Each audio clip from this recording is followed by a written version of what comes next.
thank you all for coming. I'd like to turn this over to our Master of Ceremonies, our party treasurer and Hardison School Board member, Tony Alfano. So we're ready? Thank you, Mr. Chairman. Good afternoon. Good afternoon. Wow.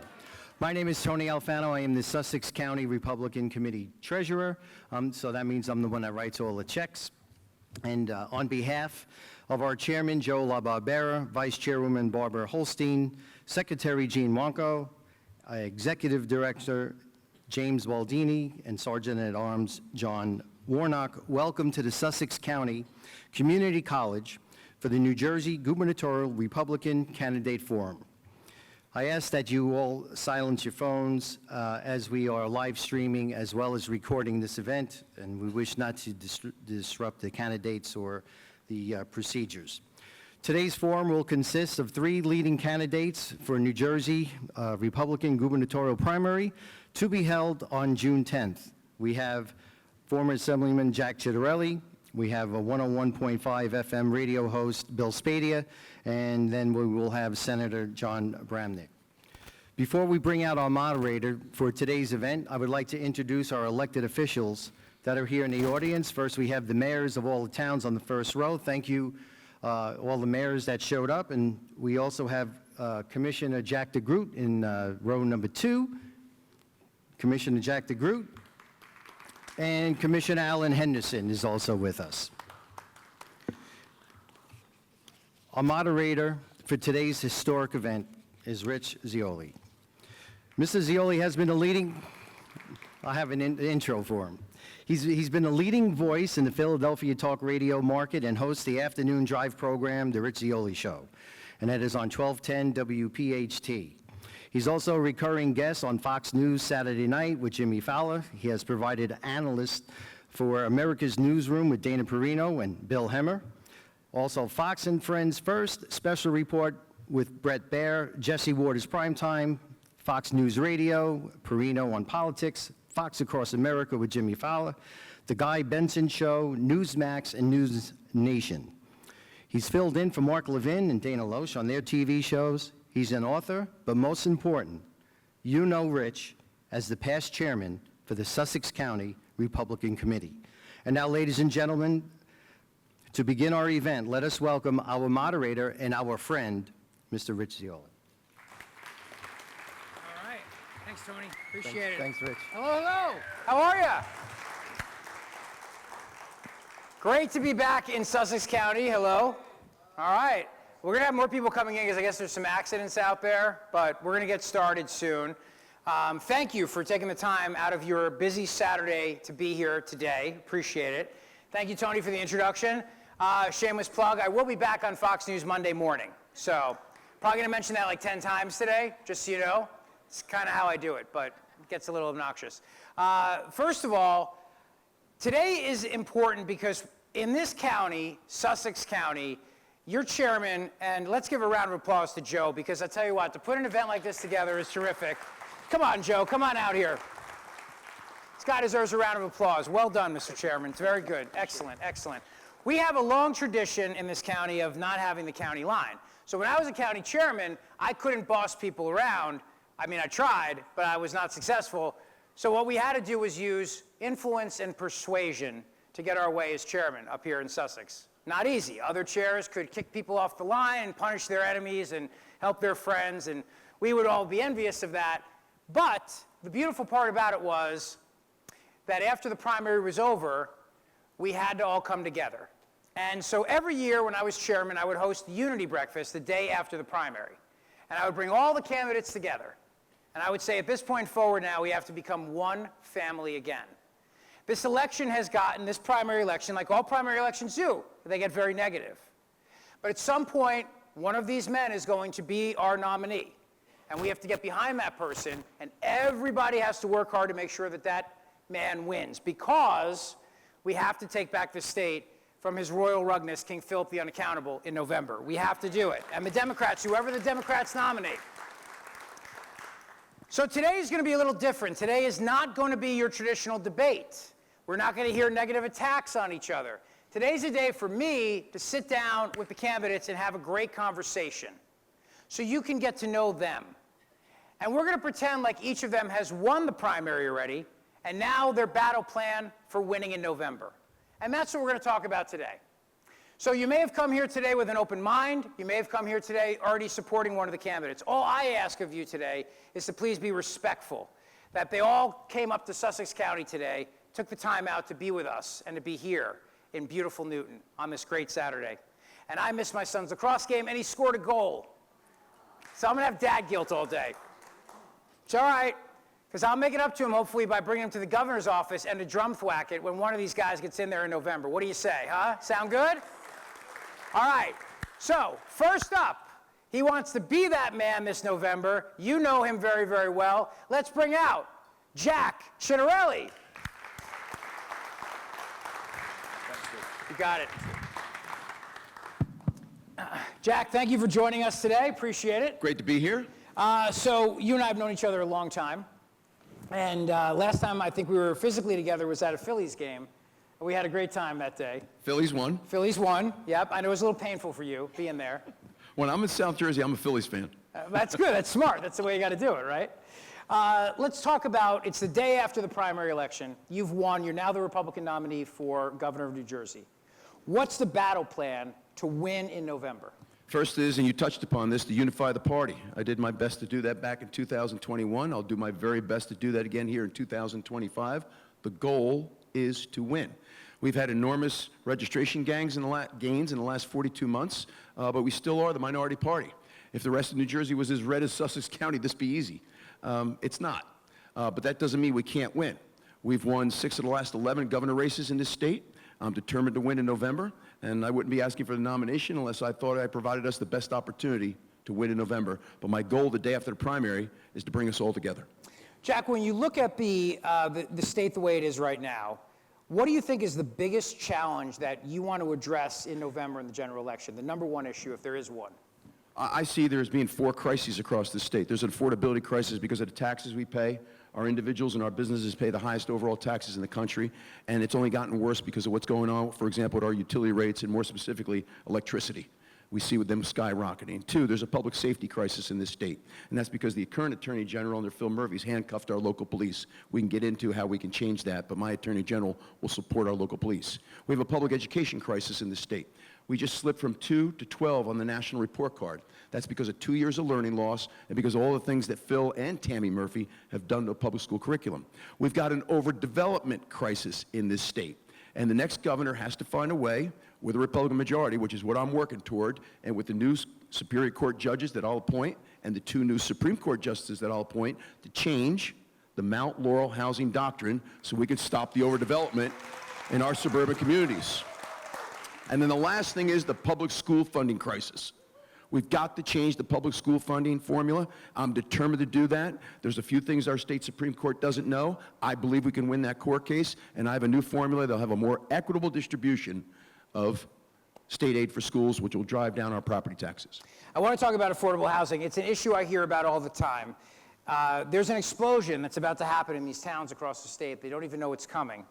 And the ones who do know it's coming are very worried about the strain on public services and having to build additional schools. And so you're governor, you get elected governor, and it's January. Now you're sworn in as governor. What can you do right away on the issue of affordable housing? So there's a couple things we can do before January. This is not about me. Back in 2021, we had our most successful night in 34 years. We flipped 134 seats at the municipal and county level, over 200 Board of Education seats, and 8 seats in the state legislature, including beating the longest sitting state Senate president in the country. I was able to do that at the top of the ticket with a little wind in my face.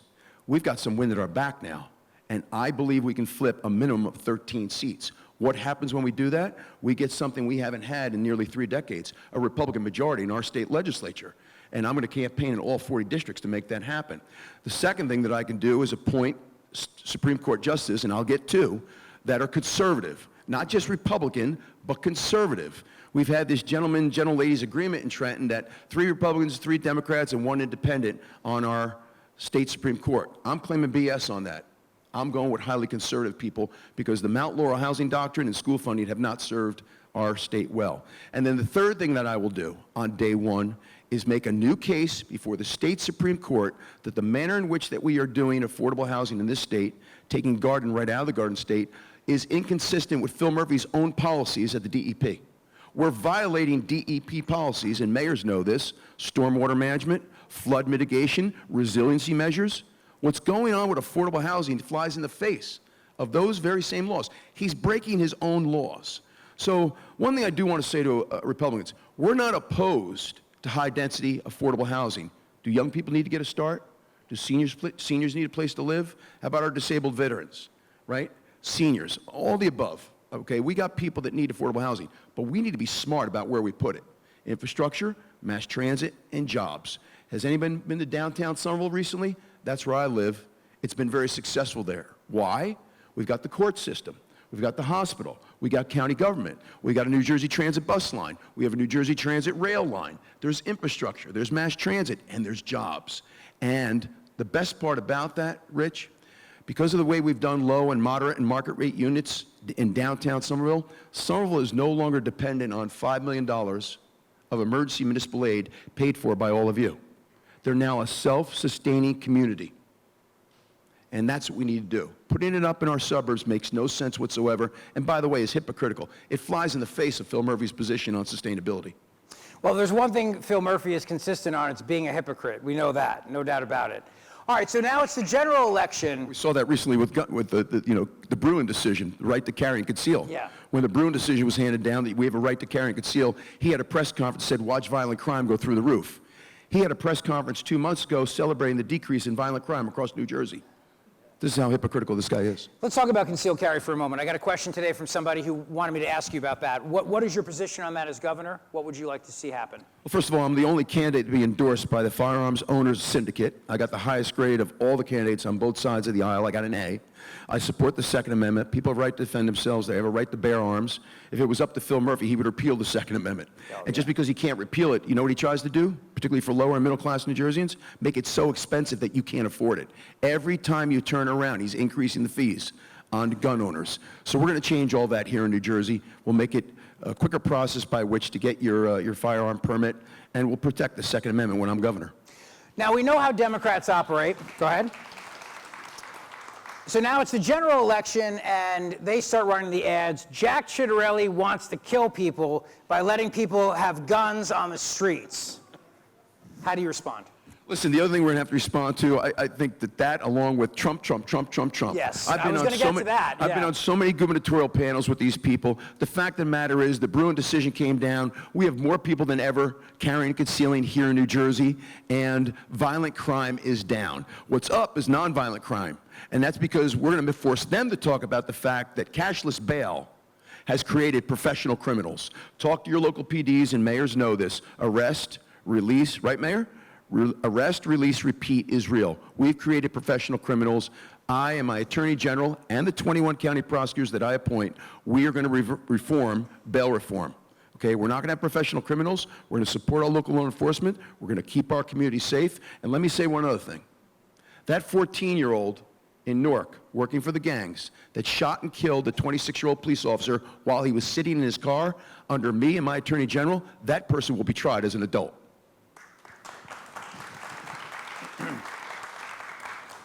By the way, you don't age. Marie Galate is the mayor of Hopatcong. Thank you for being here today. I appreciate it. You look exactly the same when I was up here as chairman. I don't know, what are you doing? Like orange peels or something?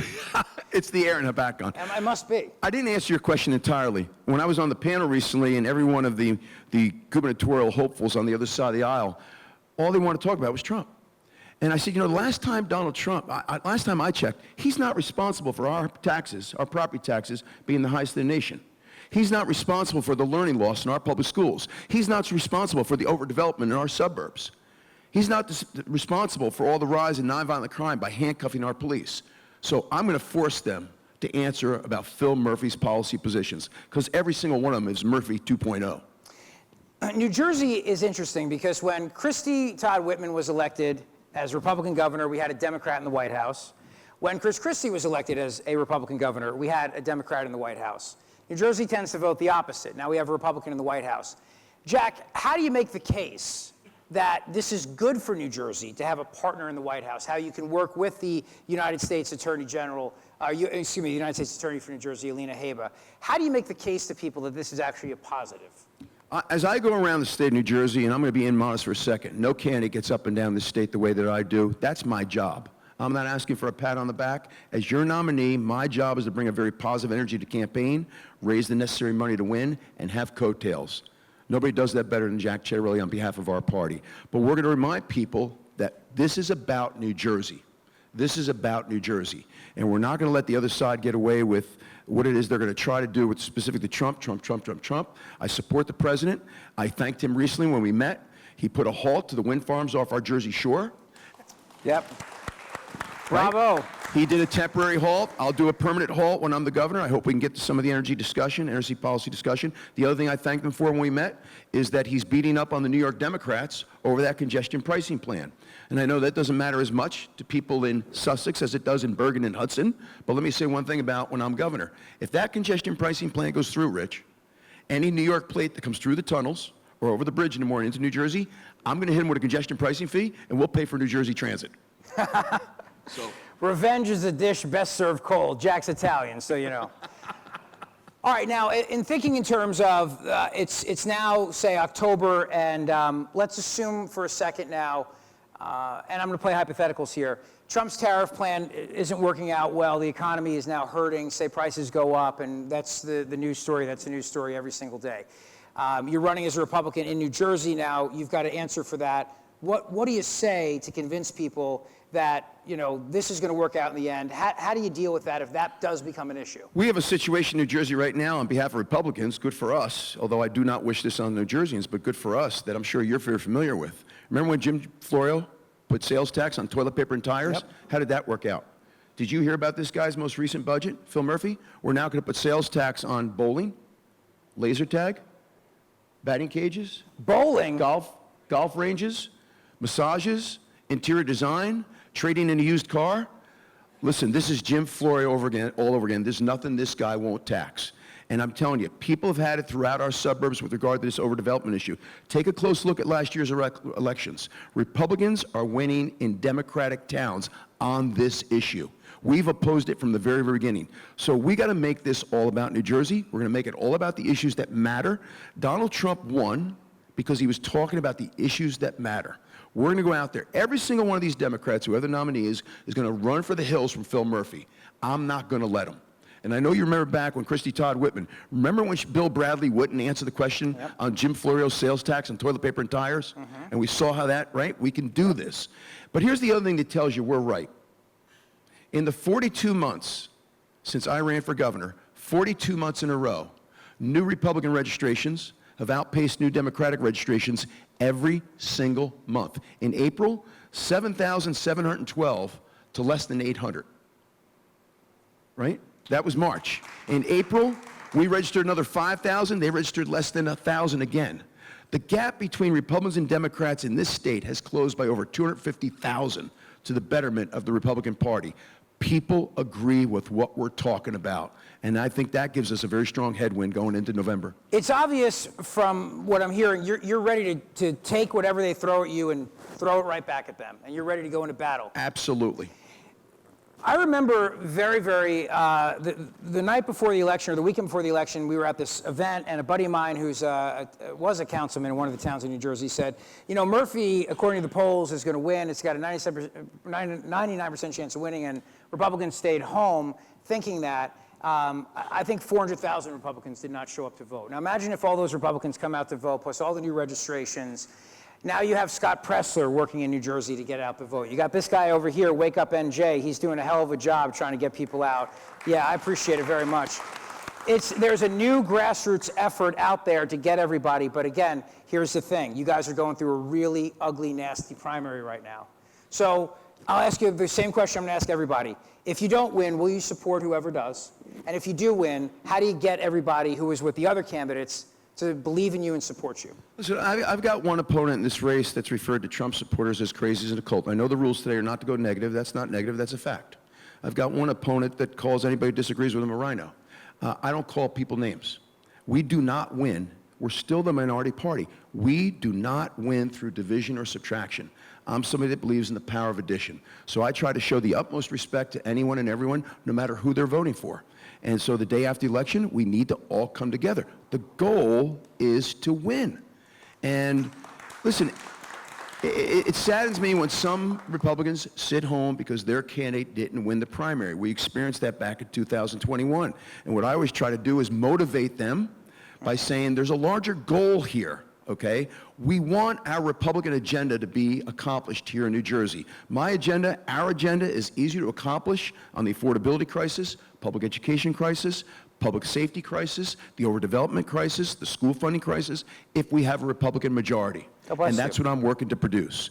If by chance, let's just do a hypothetical, because we're going to get a Republican majority. But if by chance we don't, all is not lost. You know this, and many people in the audience do.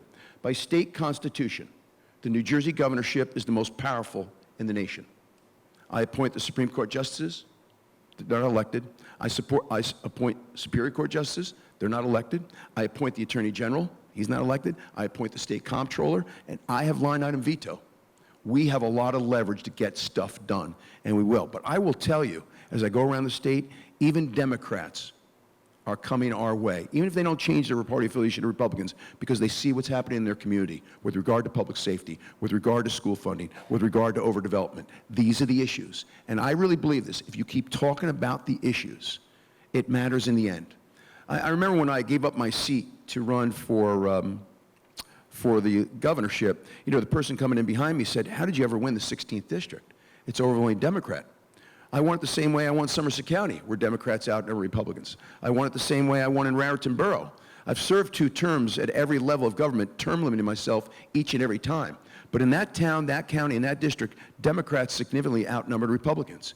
You got to go places other Republicans don't or won't, and you got to talk about the issues that matter. More than 50% of the general populace will go into the voting booth, close the curtain behind them, and vote their conscience. And I really believe this year, we give them the right nominee, they'll vote Republican.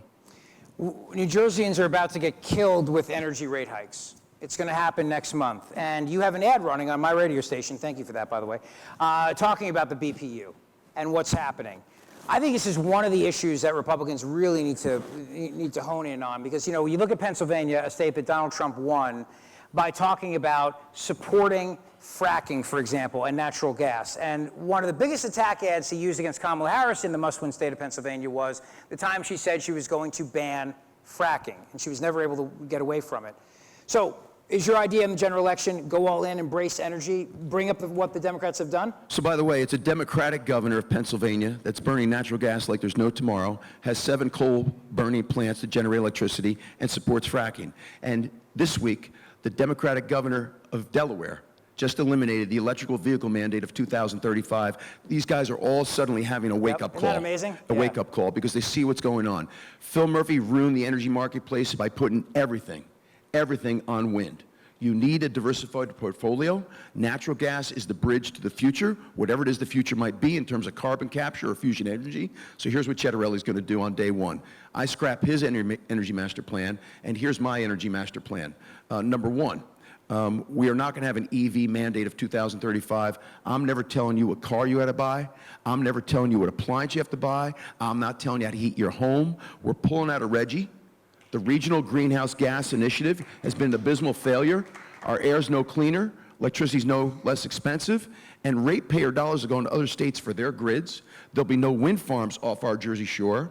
Every single one of our natural gas-fired electricity generation plants that Phil Murphy's put a moratorium on in terms of the production, I'll get them up to 90% capacity. I'll build 3 more that'll come online within 2 years, and I'll expand our nuclear footprint in South Jersey.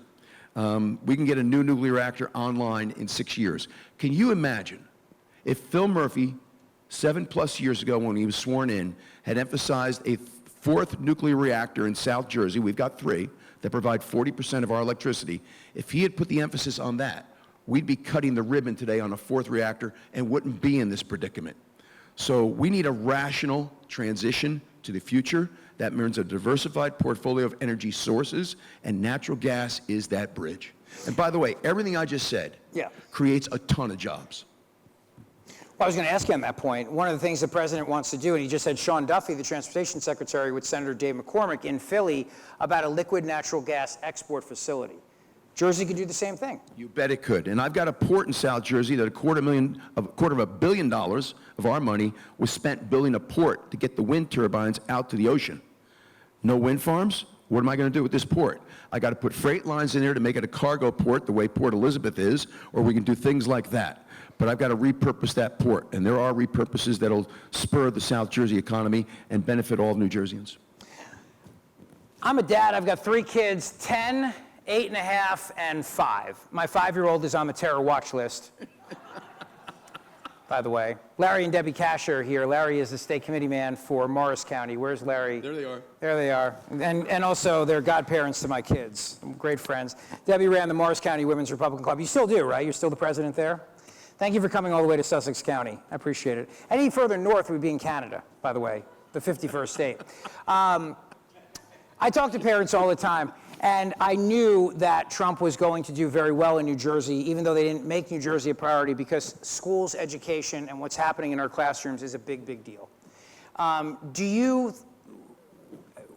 When you go into this fight in November, and they bring up, Jack is mean, or they say these things, what are you going to talk about with education? When they bring up the issue of, protecting women's sports, for example.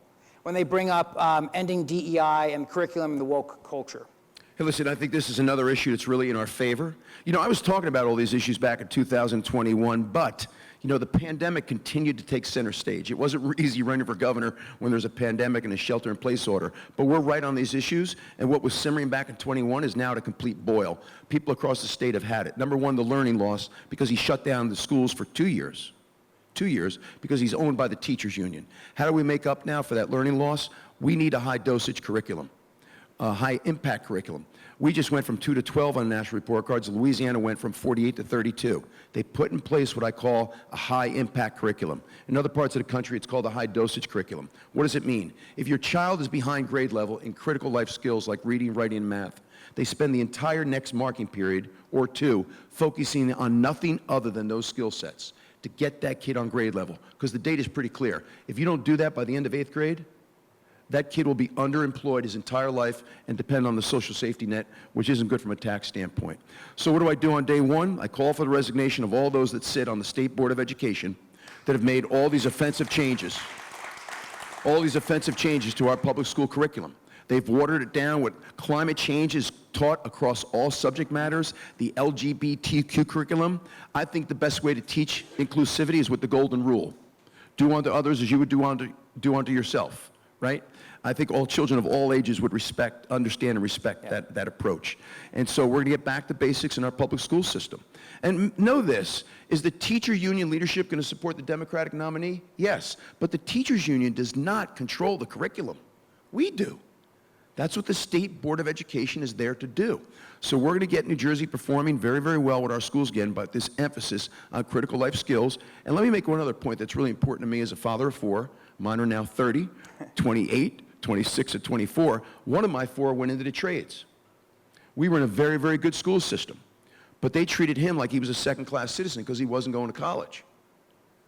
That's not fair, okay? I like the European model. In Europe, what happens is the child and the family sit down with the guidance counselors at the end of 8th grade, and they find out then and there whether or not you want to go to college or you want to go into the trades. And if you want to go into the trades, they put you on a vocational track all through high school. And so I tell high school principals and superintendents all the time, just once I want to come to a high school graduation, and there's 2 valedictorians. The kid that's going to the Ivy League tomorrow, but the kid that's starting tomorrow is a $50,000 electrician. Why is it we don't celebrate that kid?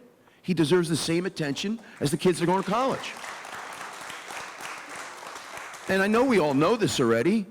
I preach this all the time to young people. You go into the trades, you can own the business one day. How many of us know successful contractors in plumbing, electricity? Yes or no, right? You can own the business one day, which is the American dream. And by the way, guess what New Jersey needs? More people in the trades. Because if we don't get that, it's going to hold down our economy. So I'm all for doing things that are in the best interest of the kid, best interest of our citizens, but also what's in the best interest of our economy. We cannot cut, and I will cut the state government spending, but we cannot cut or tax our way out of this fiscal mess. We've got to grow our economy. And right now, we have the highest taxes in the nation. Pennsylvania is lowering their business tax from 10 to 5%. A Democratic governor's doing that. What did we do last year when they're lowering their business tax from 10 to 5? The Democrats in Trenton raised ours from 9 to 11.5, the highest in the nation. Why is Pennsylvania lowering their business tax? They compete with Ohio. Ohio's business tax is 0. Do you or do you not want to compete? Do you or do you not want to grow this economy? This is what we have to do in this state. We also have a lot of people leaving. And we got too many people leaving. Listen, as a CPA, if we don't change the tax structure in this state, I would advise you to leave. I want to do what Pennsylvania does. All retirement income is tax-free. Not in New Jersey. How about we freeze property taxes for people once they hit age 70? Right? So there's things that we can do that are fiscally responsible, that would change the perception of New Jersey overnight. And as an MBA CPA, a 2-time successful business owner, I get it, and I'm all for those changes. Jack, where can people learn more about you and your campaign? Jack4nj.com, and that's the number 4. You go there, you'll learn all about the campaign. If you follow us on social media, you'll see our travels. From here, we're going to a meet and greet in Morris County. You all are familiar with the diner tour. I'm going to hit all 600. The best way to get New Jerseyans with the diner tour. It's a great way to press the flesh. Remember when you come to South Jersey, it's pork roll. It is pork roll. I was in Gloucester County yesterday with your farmers. And then went to one of your pubs and your pizzerias, and we shook hands. And earlier in the week, I was in Cumberland County with a number of your farmers. So, but I want you North Jerseyans, my fellow North Jerseyans, to know, since I'm a Spartan, like the Spadelettos who are here, my kids still call it Taylor ham. We raise them right. Jack Ciattarelli, everybody. Thank you, Jack. Guys, thank you. Appreciate it. really enjoyed it. Thank you. Well done. Yeah. Well done. I hope we have to get on that. Yeah, we'll make it happen, either way. Good job, Jeff. Great job. And thanks, Rich. We're going to take a 10-minute intermission break, so give people a chance to stretch out, and then we'll bring on Bill Spadea.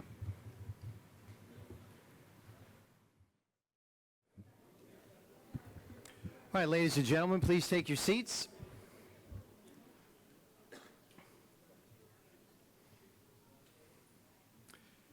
So as you can see, our moderator is back. That can only mean one thing. Ladies and gentlemen, our second candidate of the day, 101.5 FM radio host, please welcome Mr. Bill Spadea.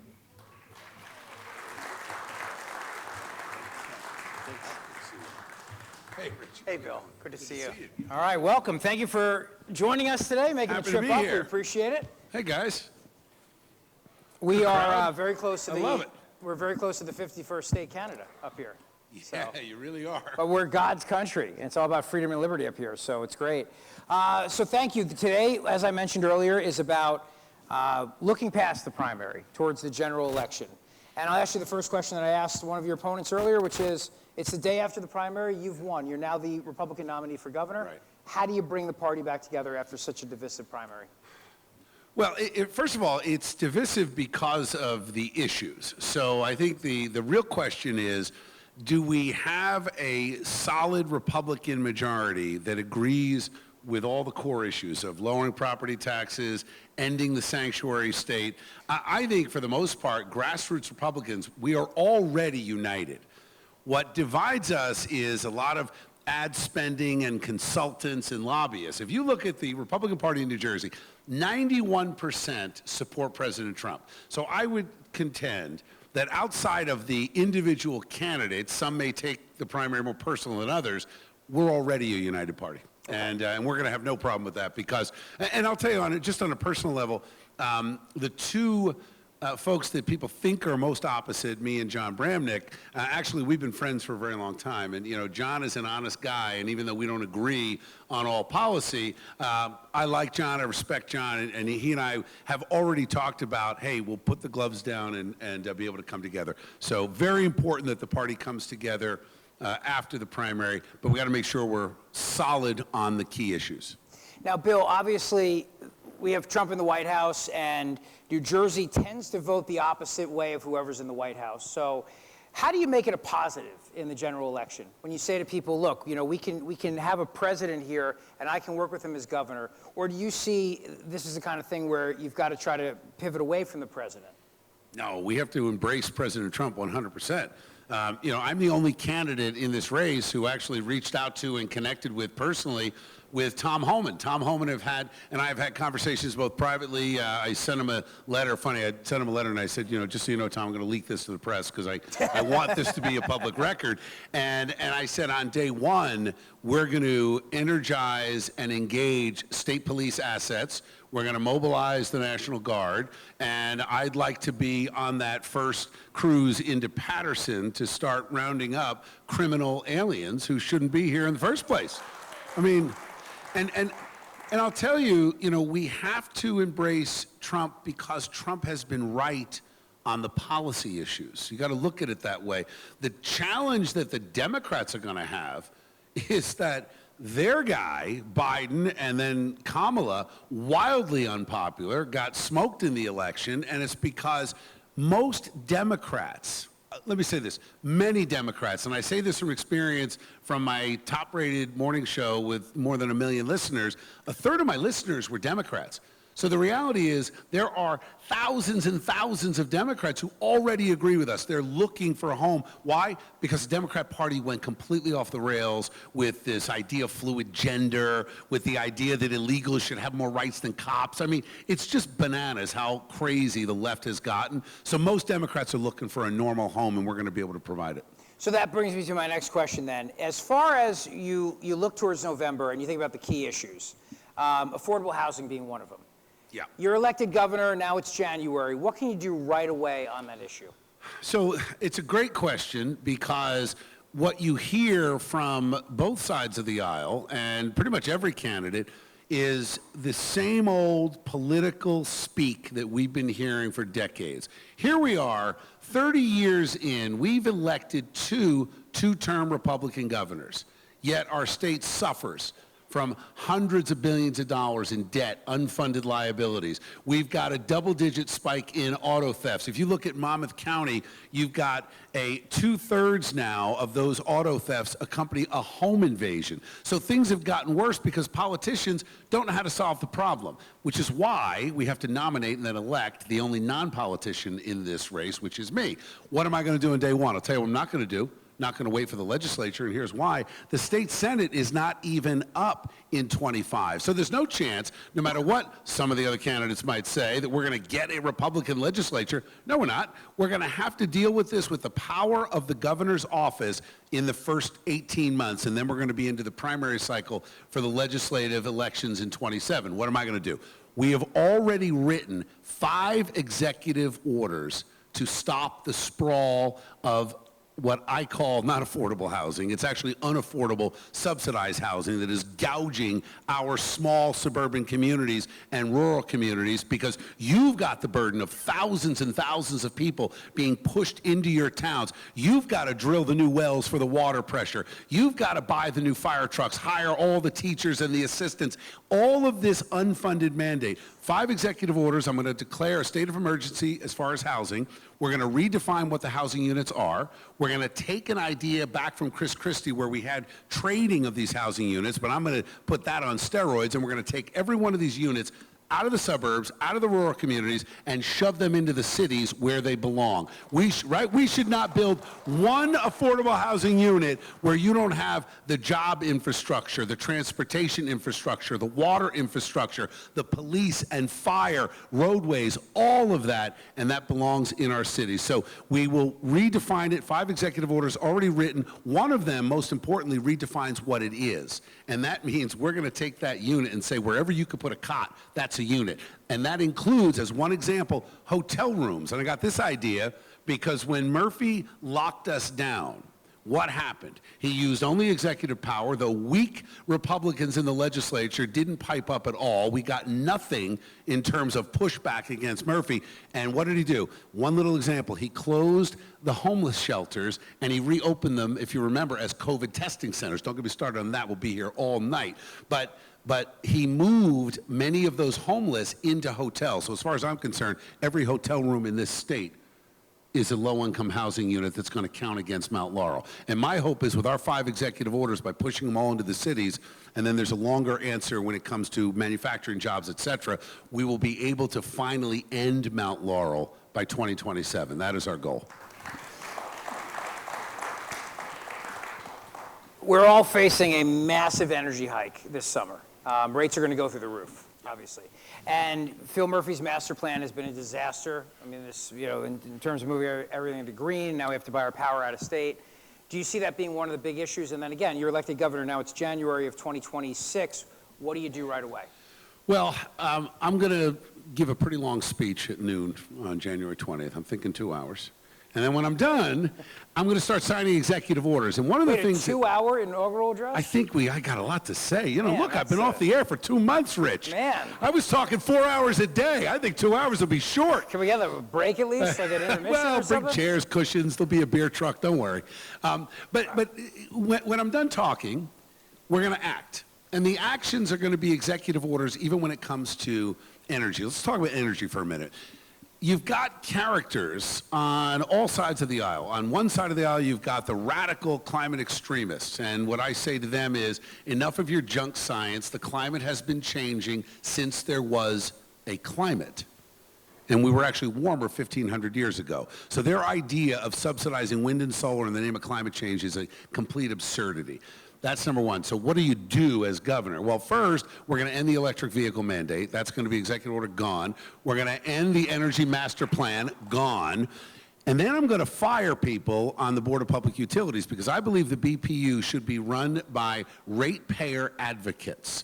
And the way we get energy costs down in New Jersey, number one, we have to start producing more energy than we use. So not to get too granular in the weeds on this, but I spent a lot of time with JCP&L, Atlantic City Electric, and PSE&G.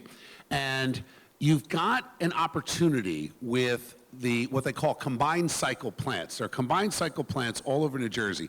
A combined cycle plant takes natural gas and produces electricity. Those electrons flowing through the wires aren't put there by the little pixies. They are actually generated by some source of energy, whether it's natural gas, nuclear, methane, coal, etc. Now, these plants in New Jersey, and I'll give you an example of the one in Suwarren, there's another one in Kearney. They're used as what we call peaker plants. Now what that means is, on a hot, hot summer day in August, New Jersey uses 17,000 megawatts of electricity. Everybody's got their air on. Well, we need to produce more than that every day, and we ought to be exporting the excess energy that we make. The problem is these plants are called peaker plants. That means they supply the excess energy. They're not running all the time. So you got a plant in Suwarren that can produce 1,300 megawatts, producing 400. Immediately on day one, I'm going to work with the energy companies, and we are going to go into full 100% electricity generation from all of these plants. That's the first thing we're going to do. Second thing is I'm going to tell the BPU, after we fire people and bring new ones in, that we are going to only buy energy directly from the providers. I am going to cut out the lobbyists and the middlemen. That is adding double-digit percentages to your bills. Third thing, we're going to withdraw immediately from the Regional Greenhouse Gas Initiative. Now, those are three things that are going to get your rates down almost immediately. I believe we could see a rate reduction of 20% within the first 9 months. But there's a longer-term play here. And everybody wants to play politics with energy. As a non-politician, I'm not going to do it. I have spent the time with PSE&G and these other companies to learn about it. We've got one guy talking about nuclear energy 10 years too late. 10 years ago, I went to the PSE&G power plant in Salem with Salem 1, Salem 2, and Hope. And I wrote an article, and I worked with PSE&G and used the platform I had on Fox Television and my largest in the state radio audience. And I said to the legislature, a couple of guys who were running for governor who were in that legislature, you need to scrap the subsidies for wind and solar. I was saying that 10 years ago before any of you even knew there was a plan to put wind turbines off the coast of New Jersey, but we knew that plan was in the works. And I was the first one of anyone running for governor to call it out 10 years ago. That article's still up on the PSE&G website. And I said, if you start now, by opening up the 2 new reactors that PSE&G wants to build. And by the way, they already have the pre-site approval from the federal government. So we've already skipped through 5 years of bureaucracy. Here's the problem. any politician telling you they're going to invest in nuclear isn't getting your energy costs down. You know why? It takes 10 years to build one of these reactors. So had they listened to me 10 years ago, we'd have 2 new reactors going online in 2026. But instead, we're going to have to start in 2026. And I'm a long-term thinker. I think about this. I tell this story all the time. My wife, Jody, and I have been married 30 years. We've got 2 great kids and a son-in-law. I want to be a grandparent in New Jersey. So I'm thinking about energy costs 10 years from now, 20 years from now. So we're going to get 2 new plants online, but it's the first 3 things we got to do as far as how we negotiate, how we generate, and withdrawing from all this climate change propaganda to get our energy costs down today. So a lot of people would love to stay, be grandparents in New Jersey, but they're fleeing the state in droves. So how do you keep people here? And what do you do about, say, taxes on retirement? I mean, we're talking about competing with states like Delaware, for example, right? Well, first of all, we shouldn't be taxing pensions. We shouldn't be taxing health care. We're taxing too much. That's number one. And that's something the legislature is going to have to get their heads around and rewrite the tax codes. Here's what we're going to do from go as using the power. Remember, everything you hear from me today, I'm holding myself accountable. As a non-politician, I looked at this with fresh eyes, right? I haven't been in politics 35 years. These other guys have. When I looked at it, I said, well, why are you waiting for the legislature to act? Why are you waiting for the courts to act? All you're really doing is setting our state back years and blaming someone else. So I'm going to take on that burden by signing executive orders. First thing we're going to do is we need to get control of property taxes. One of the main reasons that seniors are leaving is most of them are not paying income tax any longer, right? What are they paying? They're paying property taxes. Average property tax bill is $10,000 in the state, even in the red counties. So you're paying $10,000 of property taxes. The anchor rebate program costs you don't even realize this, $2 billion a year in your state taxes in the state budget, yet the average rebate, wait for it, $700. $700, you got to be kidding me. It's a slap in the face to our seniors. So what are we going to do? Well, we're going to look at this in a way that we have to have a sustainable reduction in taxes. Between 50 and 70% of your property taxes go toward education. So the number one thing is we're going to pull the education portion of your property taxes out. Number 2, we're going to force the issue of school choice on day 1 by executive order, right? Now, what does it mean to you as a taxpayer? Here's what it means. That a lot of the drain on our taxpayers is the billions of dollars going to our city schools. Now, I don't have to tell you, Rich, you've been around a long time. I'll have to tell many of you, our city schools are failed. Not failing, they've already failed. 9 out of 10 kids in Newark cannot perform at grade level. That's a disaster. They have a $1.6 billion budget. $1.1.5 billion comes from us, the state taxpayers. It is an investment in a school system that completely is broken. Out of that system, there are 28,000 children in the schools, trapped. 4,000 of them are already on a list to go into a charter school. Why is that important? Because a public school in New Jersey averages $23,000 a student. Charter school averages $13,000. It's a $10,000 reduction in the cost of education. That is a sustainable change in education funding that we can then take the excess money that we were throwing down the rabbit hole, give it back to the suburban taxpayers. But where should it go? Here's where I want to see it go. Toward our seniors starting at age 55. A gimmick doesn't work. You're all familiar with Stay NJ. You're going to get a lot of politicians in front of you that say, Stay NJ, great idea. We'll give you half your money back. Yeah, it's not going to work. And let me tell you why. As a non-politician, I raised my hand. I said, wait a minute. Taxpayers paying $10,000. They turn 65. You give them $5,000 back. Wow, that sounds great if I'm 65. Not so great when I'm 55. However, let's take it at 65. I said, well, wait a minute. Does the town still get $10,000? And they said, yeah.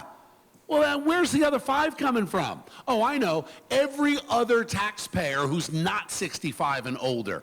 It is just a shifting of burden. And do you know what it adds to our state budget year 1 on top of the anchor program? Another $2 billion. That's why the Republicans that supported that were completely misguided or really ignorant and don't belong in the legislature. The Democrats that pushed it knew what they were doing. They calculated that we would have a Republican governor in 2025, and they're like, yeah, let's see him get away. Let's see him get out of this one. What we're going to do is take your taxes, the real estate portion, and starting at age 55, get you to 0 by age 70. Now, over time, that is going to be a 50 to 70% reduction in your real estate taxes. That's how we get it done, because that doesn't take any money away from other taxpayers. It just lowers the cost and the burden. But guys, there are other ways to lower our budget. I'm going to cut $1 billion, line item veto, out of the Rutgers budget. What are we paying Rutgers? $1 billion on top of their $4 billion budget they had 4 years ago. Illegal aliens costing us $7 billion. Medicaid, $6.2 billion. Then add in the Christmas tree projects that all these legislators go and take. Ooh, give me a little project for my town. Give me another one. Billions and billions of dollars. We're also going to implement NJ Doge on day one, and we're going to gut this government. We're going to gut it. NJ Doge. So would you have your Elon Musk in mind? Do you have a guy? Elon, I want to call Elon and Maybe say, he'll do it. help us out here. He might help, right? I mean, why not? I mean, Trump will be in Bedminster. Elon, well, I guess he's taking a leave, right? He's going back to do his real job. Well, you know what it is? You know what it is, Rich? It's the model, right? So here's what, because people say, what are you going to cut? What service are you going to lose? People are crying now, oh, Medicaid. President Trump and Elon Musk want to gut Medicaid. Guys, we're paying $6.2 billion in Medicaid. That's half of what is being paid through Medicaid, and a third of that is going to illegals, estimated that we think it's about $1.5 billion. But more importantly, what Elon Musk has exposed is you've got kindergartners and dead people collecting Social Security checks. I'd love to know, and I can't wait to ask. It's going to be like at 2 o'clock when the speech is done. I'm going to ask this question. Right. Maybe 2:30. Before we'll the beer see. truck or after? Right. During, maybe. I don't know. Right. The idea is that we're going to say, look, we spend $7 billion a year on a pension plan for teachers and our government workers. $7 billion. Yet, if you ask a teacher today, they'll tell you, their union reps have already said, this thing is probably broke in 7 years. So you're telling me we're going to throw another $50 billion at this problem on our backs, and the teachers in 10 years aren't going to have a pension anyway? That's not a good deal for anybody. So the first thing I want to do is look at that $7 billion and say, how much waste, fraud, and abuse, how many dead people in West Virginia are collecting a pension from the taxpayers of New Jersey? You know, we made a promise to our teachers and our government workers. We need to fulfill that promise. It's that simple. So I am a believer in restoring a cost of living adjustment. Here's a radical idea that people don't talk about. What about a cost of living adjustment for our teachers and our government workers? They've been promised a pension. How are we not talking about that? And guys, I'm a fiscal conservative. I would argue the most fiscal conservative running for governor today on both sides of the aisle. But I'm smart enough to understand that tax cuts and cost of living adjustments are all investments in future revenue. And just a quick example, when I get that retired teacher or that retired cop that says, look, I'm going to go buy a farm in South Dakota or I'm moving to Delaware, they're going to go through that midlife crisis and buy the motorcycle. They're going to go buy the hunting cabin or whatever they're going to do. I want them doing all that in New Jersey. When they decide they want to spend 3 nights a week in their retirement out to dinner, I want them spending money in Jersey restaurants. When they're buying clothes and toys for Christmas for their grandkids, I want them doing it in New Jersey. The only way we do that is we've got to keep people here. Right now, we're losing $3 billion a year in adjusted gross income. You know what that is? Middle-class retirees running out of state. That's what's going on in New Jersey, and we got to stop it. So we need a cost of living adjustment, and we pay for it by Doge, which we think we can save somewhere between $7 and $10 billion in the first budget. So I was out in Los Angeles recently, and a big observation I noticed, they don't make movies in Hollywood anymore. Now, you may not know Bill Spadea is a filmmaker. So, do you see an opportunity for New Jersey to bring and do more movies here? I mean, Atlanta's done it, Georgia's done it. There's a huge opportunity. I'm so glad you brought it up. I was on Fox and Friends this morning, and my friend Rachel Campos Duffy called me. She says, hey, would you come on, because you're a filmmaker, and talk about Netflix? I don't know that they expected the answer I gave them, though, because I said, look, I am a small, low-budget filmmaker. We make films that we sell to Lifetime TV and Lifetime Movie Network. Sadly, I haven't made one in New Jersey, because I can do a film for between $250,000 and $275,000. In Pennsylvania, we went to Pittsburgh, filmed our last film, and we got, out of a $260,000 budget, I hired everybody locally, including extras and the editors and the film crew and everything. We got $45,000 back. Cash, not future tax credits, What cash. do you mean you got it back? Right? What do you mean? Literally, the state of Pennsylvania wrote me a check. Think about that. Talk about an incentive. They lowered my budget by giving us money back. Why? Because the agreement is you hire locally. So here's my problem of what New Jersey's doing. First of all, we don't want the Hollywood culture here. Do we agree with that? I don't know what's going on in Hollywood, but God help us if any of that culture Well, Murphy infects already New said he was Jersey. going to make New Jersey the California of the East Oh, Coast, right? God, the guy's so bad. He's so bad. So what do? Well, they signed a deal with Netflix because they've got Fort Monmouth in Monmouth County. It's empty, vacant land. Let's turn it into ratables. Love that idea. Great. However, they're giving away a $400 million tax break to Netflix, this multi-gazillion-dollar company getting $400 million. And here's what's interesting. You know what the caveats are of the deal? They have to stay there for 10 years. Nowhere in there says that they have to hire everyone locally. Nowhere in there says they have to do business with New Jersey companies. I don't think Netflix ought to get a dime unless the agreement is every contract is with local New Jersey film producers, editors, actors, etc. Put the burden on them. Why don't we do that? We should be demanding things. I intend to create a tax credit for small businesses. We'd like to have an entrepreneur tax credit so we can bring small manufacturing shops back to New Jersey. $400 million? You know what Murphy should have done with the $400 million? He should have given $1 million to 400 small businesses that were closed during COVID to reinvigorate them and bring them back to work. That's what he should have done. So, look, we'll take the Netflix deal. It's already there. We'll certainly work with them, but I can tell you, as governor, I am going to hammer them every day about hiring local New Jersey. That's got to be the deal, and we're going to make it very uncomfortable for them because we have to start speaking for New Jersey. We've got to start speaking for the retail shops and the small business owners and the clerks and the workers, the guys making $60,000, $70,000 a year. Let me tell you, you're not getting rich in the film business if you're making small, low-budget films. Some of the actors, you know what I pay an actor, like the lead actor, makes $5,000 for a movie like that, $5,000. You can't pay the bills on $5,000. You got to be working every week. You got to be doing a couple films all the time, and we should be invigorating that part of the business. I'd love to see a tax credit for anybody making movies under $300,000. I will exempt myself and resign from the board if we get that done, because I'm not looking to enrich myself. Listen, if I was looking to enrich myself, I would have stayed in radio and television. Instead, I'm now a volunteer running for governor. But we need to do it on the small side. New Jersey is beautiful. We have great landmarks. We have the ocean, we have the mountains, we have New York City, Philadelphia.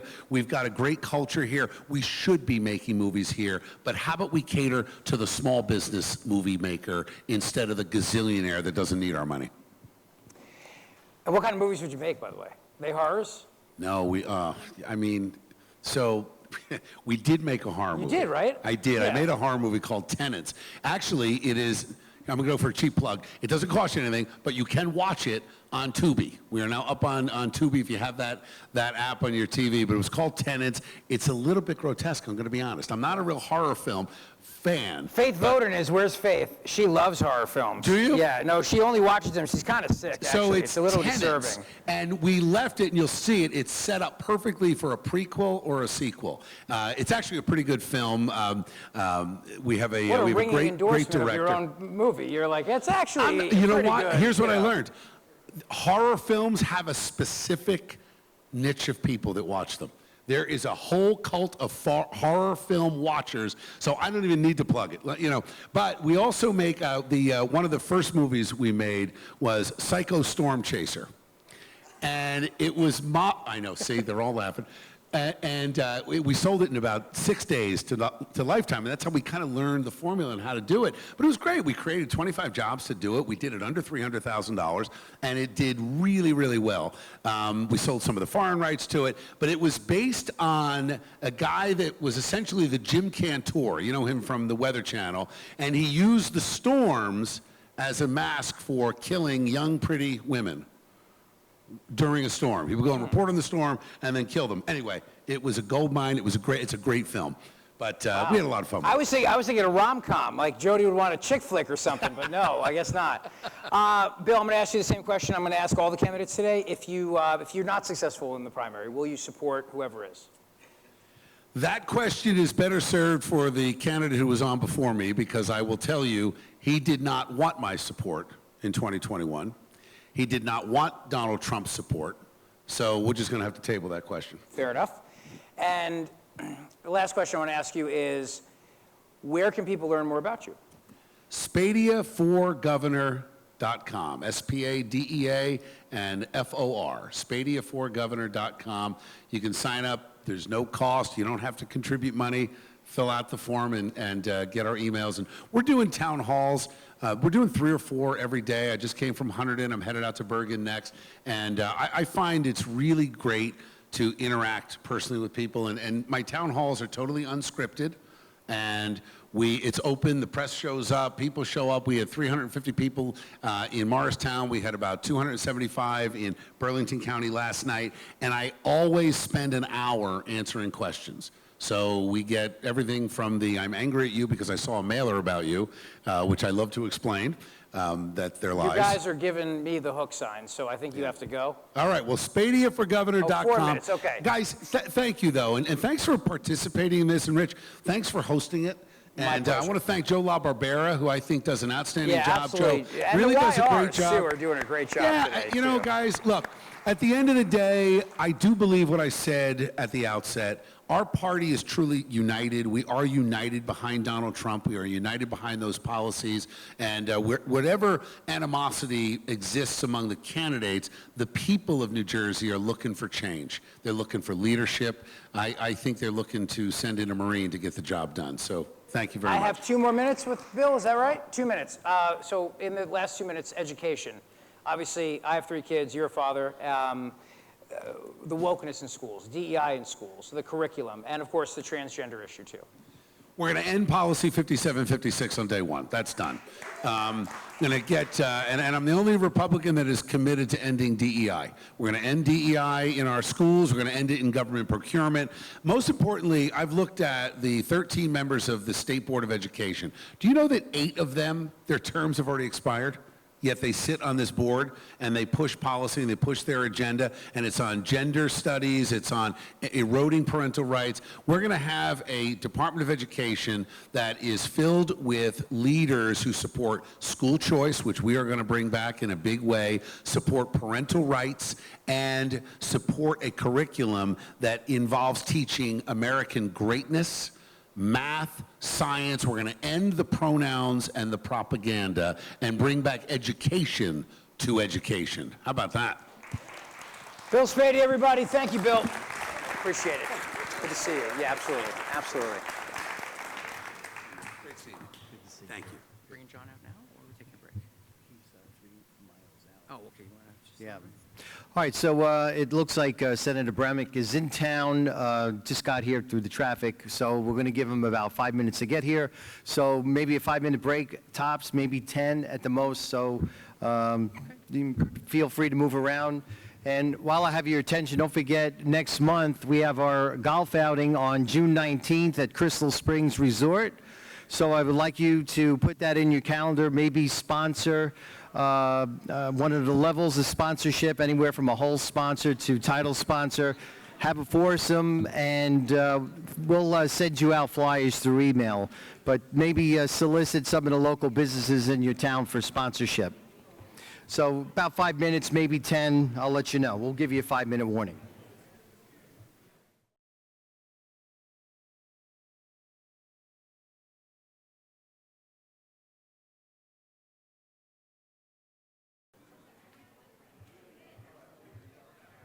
Okay, ladies and gentlemen, we're about to start. Can you please take your seats once again?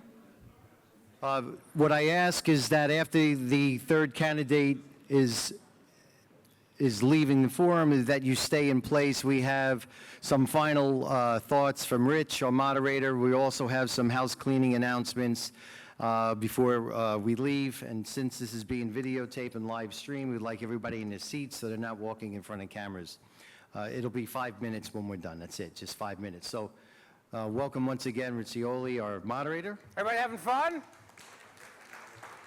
Good? Good. Thank you for being here. It's pouring rain out, so you don't miss anything. No, I'm trying to make you feel better for being inside. It's such a gorgeous day. All right. All right, ladies and gentlemen, let us welcome now to the stage Senator Jon Bramnick. Senator. John, welcome back to Sussex County. It's good to see you. I appreciate everybody coming here today. So we're going to pretend like the primary is over, thank God. You've now become the Republican nominee for governor. Now you got to go into your battle for the general election. And right away, the first thing that I ask your two opponents today is, after a primary like this where it's been pretty ugly, how do you bring everybody back together so that we can win in November? This from me? Yeah, that's the one that doesn't work. No, he says to me backstage, we go, got a mic for you. He goes, does it work? Well, microphones. What are we going to give him a mic that doesn't work? Who does that? Everything works in 2020, but all kind of technology, but microphones still have the same problems they've had for the last 25 years. I never understood that. Well, first, all the candidates who've run have to get together and do a press conference, say, look, we've got some differences, but the differences pale compared to what the Democrats have done. We have to prove to people in the middle, especially, and moderate Democrats, that one-party rule doesn't work. But of course, we're not going to agree on everything as candidates, but we agree that things aren't going to change at all if you let the Democrats control Trenton for the next 4 years. Because when they start to do their legislation, it's always moves far to the left because the left wing of their party controls the center of the Democratic Party. And if they get a governor for the next 4 years, they'll continue to go farther and farther left. And that does not represent the middle of New Jersey. Most people in New Jersey are in the middle. And Governor Tom Kean said this 30 years ago. So we have to win the middle of New Jersey where they look at the Republican Party, they look at the three candidates, and we argue there'll never be balance in New Jersey unless you have a two-party system. John, the other day somebody texted me and said he got one of your mail pieces and he thought it was an attack ad on you, actually, because it talks about how you're a stand-up comedian. And you are. You used to be called New Jersey's funniest legislator. Still am. I trademarked the funniest lawyer in New Jersey. So, okay, it's because I won. Well, no, Gary Chisano would call you the funniest legislator. That's what he would use to say. Well, they're wrong, because I won the funniest lawyer in New Jersey at the State Bar Association contest 3 years in a row, and then they stopped having it. So I'm like the Muhammad Ali of lawyers in terms of comedy. How does that skill help you in a general election, you think? Well, when you do town hall meetings, you have to be responsive. And when you're talking to other legislators, you have to be responsive. You have to read people. You have to read an audience. I think humor, if we look at the history of a Ronald Reagan, you know, humor brings people together, as long as it's the kind of humor that's not hostile and antagonistic. I have found being in comedy clubs, being attacked in comedy clubs by hecklers, all of that is about communication. So as a trial lawyer, I've had to communicate to jurors for over 40 years. As a comedian, I've had to make people laugh. And one thing they don't lie about, whether they're laughing or not. People will clap if you say something even though they don't love it. They will not laugh if you're not funny. So I'm constantly in front of audiences for the last 40, 45 years. That's really helpful when you're trying to change the opinion of the people in New Jersey. So I'm an advocate, and along the lines, when I'm doing it, you know, humor doesn't hurt. You know, John, you pride yourself on running as a moderate. I think it's fair to say, right? Moderate on some issues, conservative on other issues. Whoever the Republican nominee is, though, we know how the media works. They're going to kill you, and they're going to call you an extremist, and they're going to come after you and everything. So how does Jon Bramnick respond to those kind of attacks? Well, I ran in a district, which is District 21. Kamala Harris won by 12 points. Biden won by 17 points. I won by 7 points. I have run for the last 25 years in very different districts, not districts that had more Republicans than Democrats. I deeply believe that even the media doesn't like a one-party system in Trenton. But they want to look at a candidate who is going to sound like New Jersey, meaning that that candidate's going to reflect the middle of New Jersey. We will kill it as Republicans if we do really well with the independents or unaffiliated, and if we attract moderate Democrats. The moderate Democrats hate the left wing of their party. I get stopped constantly in the hallways, and they'll look at me and go, "You can't believe these people are nuts." They're not talking about us. They're talking about the left wing of their party. Even the people in the media don't like the extremists in the Democratic Party. You know, when you win these districts that everyone comes at you, okay, you know, very, very conservative people say, "Oh, you're not conservative enough." The liberals, Democrats say, "I'm too conservative." This is how you win in New Jersey. Really being authentic is how you win. Meaning that if someone asks me a question, I am not going to do some talking point. I didn't come here today with talking points, right? I hear talking points constantly. Guess what? People can look at you and they go like this, "You know something? He's giving me some talking point." I don't give talking points. I answer the question, period. And I guarantee you, everyone who's authentic today does better in an election than talking point candidates. I had a talking point for you, but I just forgot it. Those are talking point questions I have. Oh, right, yes. They try to get me to, first of all, what my advisors always say, "You're not angry enough. You got to be angry." I say, it's not how I operate. I'm not angry at my daughter that she seems to be pretty liberal, or, you know, I'm not angry at my business partners in my law office because they're more conservative or liberal. That's not how you treat other people. You discuss the issue. Now, you ready? I don't know. You seem pretty angry backstage about the snacks in the green room. I'm just saying. Well, but I'm just saying. let me tell you something. You Let me tell you, those potato chips, they were already open. I mean, it seems to me it should be, you can eat open potato chips in the back. I know you're cutting back here, but I mean, that's ridiculous. Talking about concealed carry, it's certainly going to be an issue in the general election. Where does Jon Bramnick in the general election come down on this issue? Well, I have concealed carry. I have a license. I just renewed with my concealed carry. I am a big fan of being able to carry a gun or a weapon for my own protection. And I'll give you an example of how this really happened. All of these states, New York and New Jersey, would not give anyone concealed carry. It didn't matter if there was a threat against your life. It didn't matter if you were carrying large amounts of cash. The courts and the governments stopped every concealed carry. That's the extreme position that the Democrats took. And you know what happened? Because it was not a reasonable position, went to the Supreme Court. And I'll tell you right now, unfortunately, I've had the same full-time trooper for 13 years because I was a Republican leader in the House for 10, and I've kept them on staff. But I tell you right now, I believe 100% look, there should be some test, some sort of training, and you know that I have to go to the range and make sure I hit the target at least a couple times. So, no, I support concealed carry. Is John Drake still here? The Drake? You know, he was with a guy in that case who was the ATM guy who had the concealed carry in Pennsylvania and would not get one in New Jersey, even though he was getting cash out of ATMs at 2 o'clock in the morning. John Drake, great friend of ours. But This is what happens when government goes too far either way sometimes. You go too far, and then the pendulum swings the other way. And that's kind of what's happening in the country. The Democrats went so far to the left that we're swinging back to the right.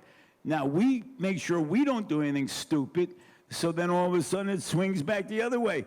Try to sound relatively reasonable, even whether you're conservative or liberal or whatever you are. You know, don't do crazy stuff. Don't do stupid stuff, and guess what? We'll survive. Talk about energy. We're all facing massive rate hikes this year, next month, as a matter of fact. You're elected governor. Now it's January of 2026. Right away, what do you do? Well, first you start to open up energy sources. What happened with Governor Murphy and the Democrats, they came up with a political solution. They wanted simply 100% green energy. I got no problem with green energy. I mean, I have no problem with solar. We don't have a problem with it. It just is not sufficient to meet the needs of New Jersey.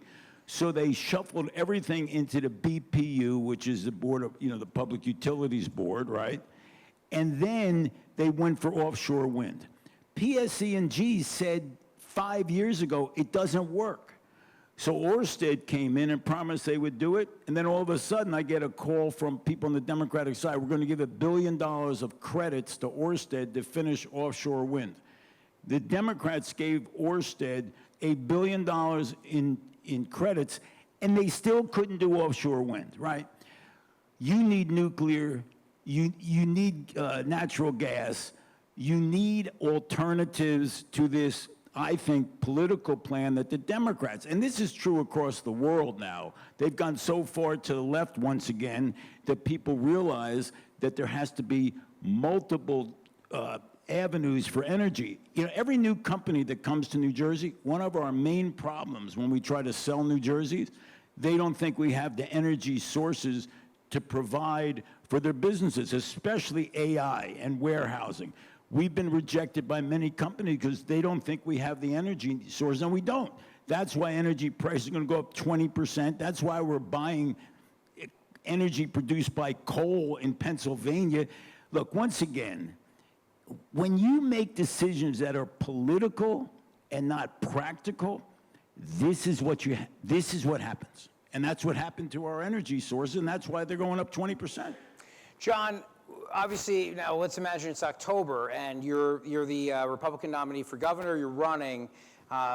President Trump's in the White House. Do you use that as a positive for you to be able to say, hey, look, as governor, I can work with the president on these issues? Of course. I grew up in a house where we respect leaders of our country and our state. And any time at my dinner table, my brother or I would say something, my father would turn and say, it's not an easy job. And I get that all the time because they say, oh, you're a Republican leader, and it's an easy job. It's not an easy job. So the bottom line here is, and I've said this 100 times, if President Trump does something that's bad for New Jersey, I'll speak up, right?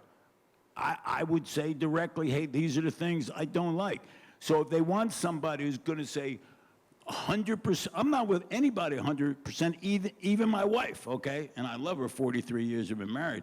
And my kids. This idea that you have to be 100% with anyone, look, it's absurd. If there's things that don't work for New Jersey, you got to tell the president, hey, listen, man, it's not good. You don't have to do it publicly, right? But this idea that you have to be 100% with anybody, I ain't your candidate, because I ain't 100% with anybody except people who are helping New Jersey, period. I think the broader issue is, obviously the media is going to attack you, and New Jersey has a history of... I wish him a lot of luck. New Jersey has a history of electing the opposite party who's in the White House, right? So with issues like congestion pricing and other things, that could be a real resource to have a president on your side. You know what I mean? To be able to use that and make that case and articulate that case in a state that, that voted for Kamala Harris, for example. Well, of course, the president's already stopping the offshore wind fiasco. He's entertaining or involved in stopping congestion pricing coming out of New York, which is a tax on New Jersey to help the MTA in New York.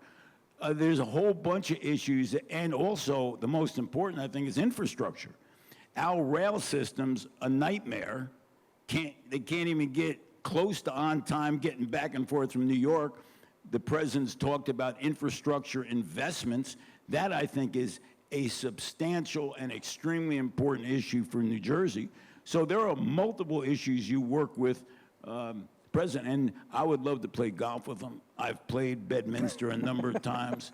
I actually played once, and I was in front of them, and we had to stop, and I was holding my 3-wood, and the Secret Service came by and says, Senator, you have to put the 3-wood down. The president's coming down. I go, I haven't hit anything with this 3-wood all day. Secret Service goes, it's very funny, put it down. There's a couple other funny stories when Mike Ferguson, the congressman, was playing golf with the president, and a Cessna breached the airspace, right? And Secret Service come up to the president, congressman, at that point, Ferguson, and says, listen, stay right here. We scrambled a jet from down south. Within 2 minutes, there was a jet circling the Cessna. The Cessna, they're shooting like flares. The Cessna takes off, and Mike Ferguson's watching this. All of a sudden, it's over, Secret Service, and President's already hit, and he's on the green. He goes, come on, no. Secret Service aren't in charge. I'm in charge. If I tell you not to hit, that's when you don't hit. So I guess he's in charge. Well, there you go. One of the biggest issues, and you and I talked about this when we were together in Atlantic City for the Republican convention down there, the Statewide Leadership Summit, affordable housing, obviously, as it's called, affordable housing. So now, again, you're governor now. You just get inaugurated. It's your first day in office. What can you do right away on this issue? Well, I bring in the Senate President, I bring in the Speaker. You know, it's Craig Coughlin, that's Nick Ciattarelli, who I've worked with now for over 20 years. I said, listen, this idea of telling communities how many units to build is not only ridiculous, it's absurd. The Democratic mayors don't like it. Where do you go like this? Okay, Summit, New Jersey, you build 400 units. I mean, this is purely partisan. This is one of those issues because Democrats have controlled. They decided simply to say, we're going to tell suburbs how many units to build. The first thing I say, this is done. Okay, and you have to say to them too, because they're going to control votes. Okay, now what do you want? Okay, you want the beach house for the summer? I'm happy to give it to you. Well, you know, I'm happy to do it. But at that point in time, I say, this has to stop. Now, if they don't want to do that, then guess what? I have line item budget, right? I can cross out anything I want. And guess what? Money talks in Trenton. So in a nice way, I said, that's funny. You know, it's very interesting. You're not going to help me with ending this ridiculous plan for so-called affordable housing. Guess what? I'm not going to be happy. And what I'm going to start to do is, and I know what they like and what they don't like, all of a sudden coming out of the budget, and I did see Donald Trump do this, guess what? I'm freezing money. Money talks down there. And I go, look, I don't threaten you. I'm just going like this. I think it's going to be a really good idea that we change the way we look at affordable housing. And if they know I'm serious about it, which I am, now I start playing with the pen. And all of a sudden, you're not getting in your districts what you want. Those projects that you think you own and you're delivering to your people, that ain't happening anymore. So that's how, the governor is real powerful. And I sat in the back with McGreevey, with Christie, obviously, with Corzine, with Murphy, with Cody. I've watched every one of these negotiations in my 20 years in the legislature. I know where it hurts. And I don't need any type of training. I don't need any learning curves. I don't need any pamphlets or booklets. I know just what they don't like. And let me tell you, all due respect to my friends across the aisle, each district it's all about what they want. You can stop a lot of stuff by saying, hey, and you get some allies, right? Without saying which county, I call one county chair on the Democratic side and one other county chair, which I used to do as Republican leader. I said, okay, here's what I need. I need your votes. And I'm going to make sure that I'm going to make you real happy. And these other people, they're going to be very unhappy. That's all. So your years in the legislature, then, you use them as a positive because you've learned the art of the horse trading, right? What was the joke that Governor Kane used to talk about with horse thieves and Democrats? There was a funny joke he used to tell about that. I remember that. I don't know that one, but when Governor Kane said to Chris Christie after he won the election, who's your best friend? He said, my wife, Mary Pettis. He says, not anymore. It's a Senate president, right? So here's the deal. I guess people, they want an experienced surgeon, they want an experienced electrician, but they don't want an experienced politician, right? All I can tell you is I love the experience. I've watched it all. I've been part of it for 25 years now. I'm not going to put down my experience and say that's not a really important part of governing this state. And relationships. My relationships with almost everyone in Trenton is good. They trust my word. I keep my word. Well, it's interesting. You cross me, I'll take care of business. You're dead to me.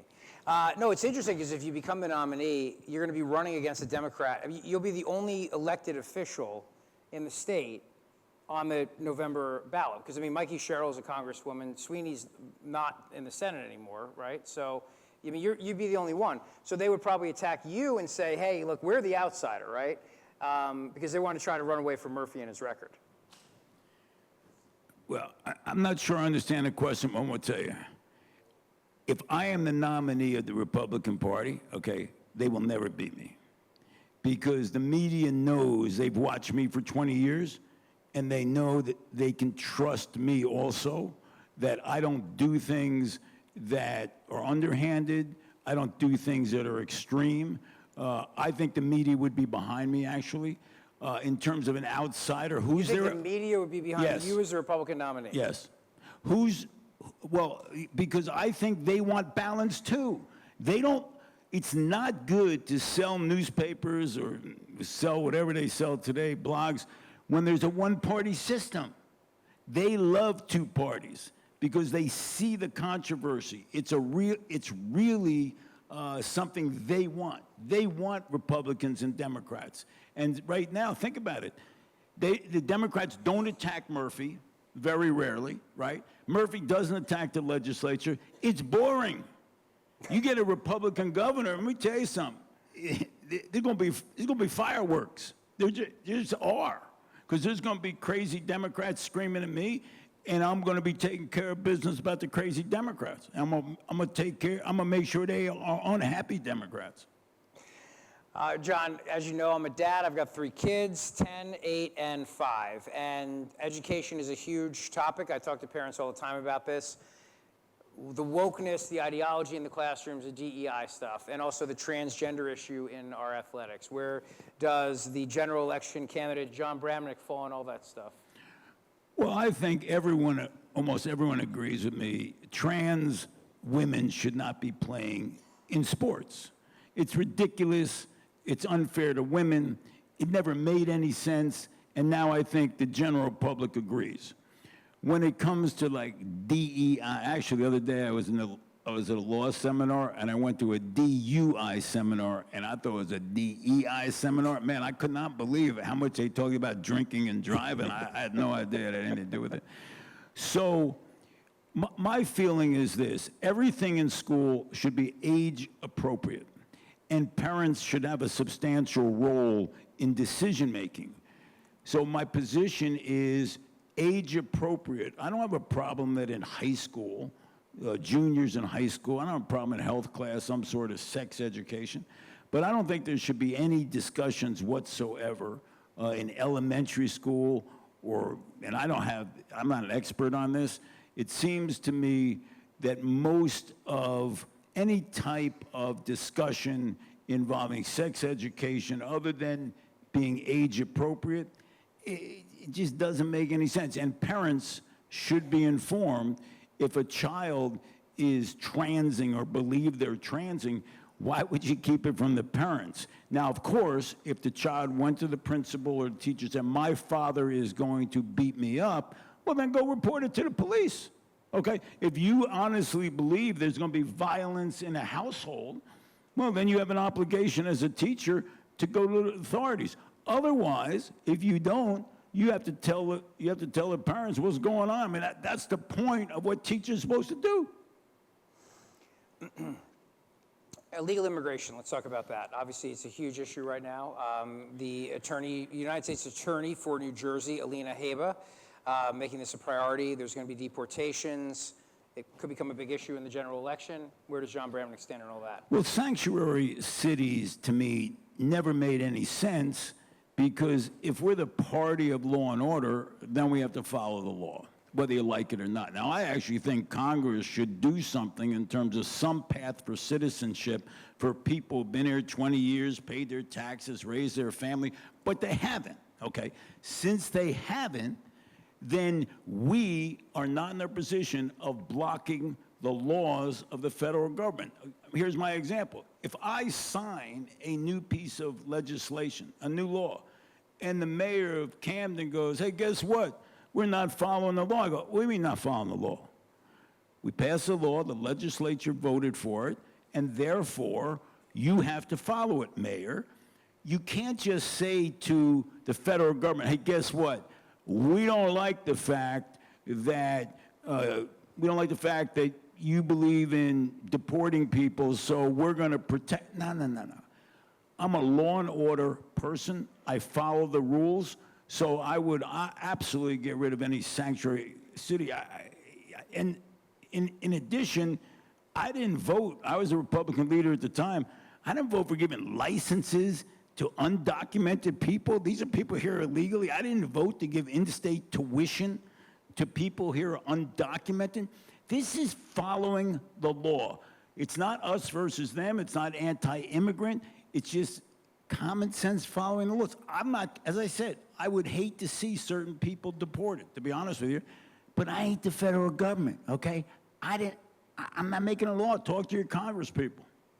So Governor Bramnick follows the law and then works with the Trump administration on the deportations. I have an absolute duty to do it, whether I like it or not. Even if I saw a sympathetic case, it's not my, as a governor, I don't have the right to overrule the President of the United States or the Congress. I mean, I'd like to make all the laws. You know, I'd like to make a decision who I want to deport and who I don't. It's not the law. So, not that I love it. I mean, as I said, I could see situations where I would feel pretty badly about some family being deported, assuming, you know, they were your neighbors and they've been here and they've been good people. I go like this, sorry. Go talk to your Congress people. Jon, as you think about the election coming up, the general election, if you're the nominee, and you're faced with a situation now where we've got two media markets, right? You've got New York and you've got Philadelphia, and you're trying to break through now in an odd election year. Registrations are surging for Republicans. What's the secret sauce to winning this general election and reaching people who may not even know there's an election going on, quite frankly? Well, those might be two different questions. I think the movement has been towards more conservative candidates because the Democrats have gone so far left. So the way I bring that message is I want people in the middle, and I want moderate Democrats to hear the following. Listen, I believe in civility. I believe in respect. I'm a traditional Republican that believes in lower taxes, smaller government, and law and order. But I don't believe in calling names or being arrogant or being disrespectful. I mean, I watched, maybe I'm getting too old, but I watched the way Reagan, Bush, John McCain, all these people. Now, if you want a candidate who's simply going to be mad and hate the other side, I ain't your candidate. I don't think that's what democracy is. So I'm not going to change my stripes, and I'm going to tell people, look, I'm going to treat people with respect as long as you treat me with respect. You know, you take me for a walk around the park, I'll take you for a walk around the park. I came from Plainfield. I was one of the few Republicans on a Democratic council. I grew up in a pretty, you know, let's say urban neighborhood. You know, I can be very tough when I got to be tough, but I think we should respect each other. And I believe when people see that, they'll go, you know, I wasn't going to vote for a Republican, but this guy's all right. I get that a lot. They go, you know, I don't really like Republicans, but you know something? You seem all right. That thumbs up was to Tony. We have a minute left. So in a minute, tell me how we keep retirees here in New Jersey. lower the taxes, man. I mean, like, you want to compete with Florida? You want to compete with Pennsylvania? Like, this ain't that complicated, man. You simply can't tax people out of the state. Property taxes are ridiculous. Corporate business tax is ridiculous. The state income tax at 10.5% when Florida has no state income tax. I mean, we're not sending a space capsule to the moon here. You know what I mean? We're going to let the people go, I'm leaving because I can't afford it. They have to first have hope. So the first thing I say, I want to tell you, we are going to start spending less, and we're going to start reducing taxes. That's what we're going to do. Please don't move yet. I don't want you to leave. Give me a shot. You're going to see New Jersey changing. We're going to watch your dollar, and we're going to stop the Democrats from spending $1 billion the night before we actually pass a budget on special projects that they give each other in their districts, and they give us nothing. John, thank you. Thanks, man. Appreciate it. Best of luck.